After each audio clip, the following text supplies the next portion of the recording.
come to immortalize my Estella, have we? See that you capture every flicker of her beauty. It's her we are here for. Remember that, Vermeer. The light, mademoiselle, is everything. If I may capture her essence, not merely her image, we shall endeavor to create something timeless. Timeless? Ha! Time's the thief, stealing with what is most precious. But if you can capture even a shadow of her beauty before it fades, then proceed. But remember, it is her you serve with your art. Indeed, time urges us to forward. Let us begin, then, and strive for the fleeting perfection. Mademoiselle Estella, if you would grant me to your presence, the canvas awaits.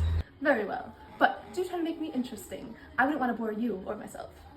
Boredom, mademoiselle, is a failure of vision. I assure you, in your gaze, there lies a universe, waiting to be explored. Let's capture that, shall we? A universe, you say? How intriguing. Very well, painter. Let's see if you can truly capture the stars in my eyes. But be warned, some stars are very cold and distant. Indeed, mademoiselle, the light itself can be very deceptive. It casts shadows as easily as it illuminates beauty. Let us focus then on the canvas before us and strive to capture the truth within the interplay of light and shadow. Oh, so you admit there are shadows. Perhaps you'll find I have a few hidden depths of my own, then. Don't let me intimidate you, painter, but don't expect me to make it easy for you either. Intimidation is merely a trick of the light, mademoiselle. My concern is with capturing the truth of what I see, not with games of shadows and depth. If you are ready to proceed with the portrait, I am at your service. Oh, spare me the lecture on truth, painter. If you cannot see the game in front of you, perhaps you're as blind as you are boring. Let's just rein it in, shall we? I haven't got all day to waste on your truth. We shall not be idle this entire session, Master Vermeer. Mademoiselle, please forgive my bluntness. My intent was not to offend you or to reproach your statement, but to ensure we approach this portrait with a shared understanding. If you would be so kind as to resume your pose, I will endeavor to capture your likeliness with the respect and an artistry it deserves. If you would, mademoiselle, tilt your head just so, allowing the light to hit your cheek. Perhaps a slight turn of the shoulder toward me, but ever so gently now.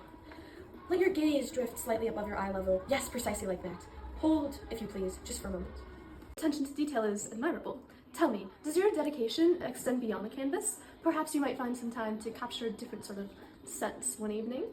I know a place where the light is quite exceptional, and the company, I assure you, would be far more stimulating than a mere painting. Mademoiselle, your offer is most flattering, and I am appreciative of your kind words, but however, as you know, I'm a married man. My wife, Katharina, and our kids are the center of my universe. While I cherish this opportunity to capture your beauty on canvas, I must respectfully decline your invitation. I hope you understand. Katharina? What about her? Does she truly appreciate the genius that stands before her? Does she understand the sacrifices you make for your art? Or is she merely a simple woman, content with her domesticity, blind to the fire that burns within you? I see your passion, Master Vermeer. I see the depths of your soul, and I refuse to believe that she can possibly comprehend the man you truly are. So, mademoiselle, if you are ready, I will begin my painting now. I have my palette ready. Are you quite finished staring, Master Vermeer? Or are you planning to paint my portrait with your eyes alone? If you intend to capture my likeness on canvas, I suggest you pick up a brush and get to work. Patience, mademoiselle. A portrait is not merely a likeness, it is a reflection of the soul. I must first understand what is beneath the surface before I can hope to capture it on canvas. Is that so, Master Vermeer? Well, I trust you'll find my soul to be as captivating as my appearance. But enough talk. Let's get this over with, shall we? The sooner you start, the sooner we can both be done with this tedious affair. Indeed, mademoiselle. Let us begin. Katharina always said I spent too much time lost in thought. Perhaps she was right. Now, if you'll permit me, I must focus. Your beauty deserves my full attention, and I wouldn't want to disappoint you or myself. Don't mention that repulsive witch to me ever again. I have no interest in hearing about your domestic affairs. Keep your thoughts to yourself and paint.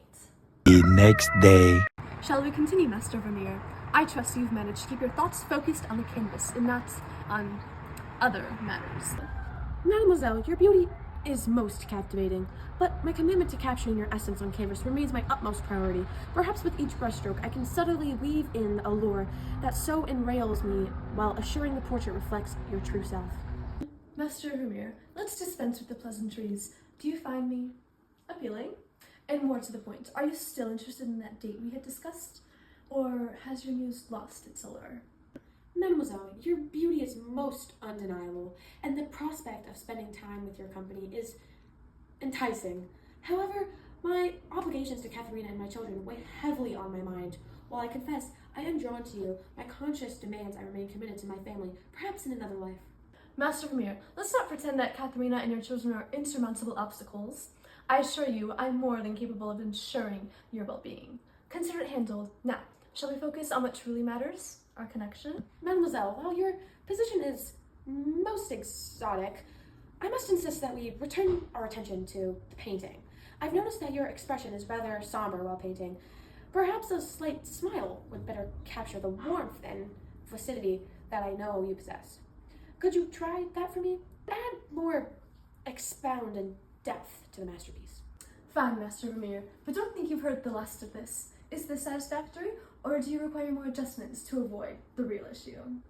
Mademoiselle, your offer is most tempting. I won't deny it. However, I cannot simply ignore my responsibilities before I could even consider such a proposition. I would need to find a way to provide for Katharina and the children. It's rather a significant obstacle, you see. Master Vermeer, must we be so bound by convention? If your responsibilities are the only obstacles, perhaps we could simply remove ourselves from them. Run away. Stella, I don't know what Katharina will do, how she'll manage. This act is quite an affront to her, no? But you're right. My heart tells me this is the right thing to do, even if it terrifies me. All right, I'll do it. I'll run away with you. Meet me at the edge of town in about 3 hours, and I finish the painting, and let me indulge you with all the riches I can provide for you. Don't falter over your words, my love. I shall be waiting with bated breath, my love. 3 hours cannot pass quick enough. Prepare yourself for a life of adventure, my dearest painter.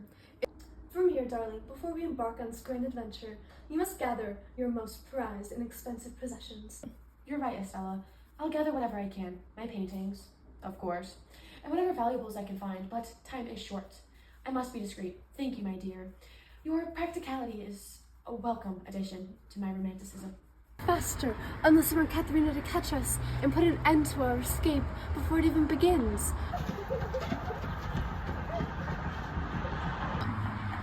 Baffling.